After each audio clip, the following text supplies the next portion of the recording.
النهارده معانا خبر عن اللاعب حسام أشرف. اللاعب حسام أشرف هو لاعب كرة قدم مصري الجنسية.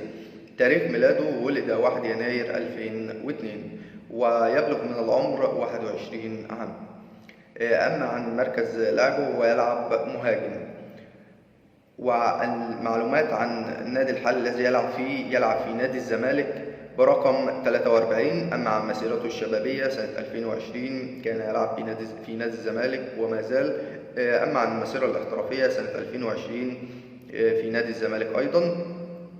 مسيرته الكروية في نادي الزمالك سجلها حسام هدفه الأول في الدوري المصري أمام نادي مصر المقصة في الثواني الأخيرة من المباراة ليمنح ناديه 3 نقاط.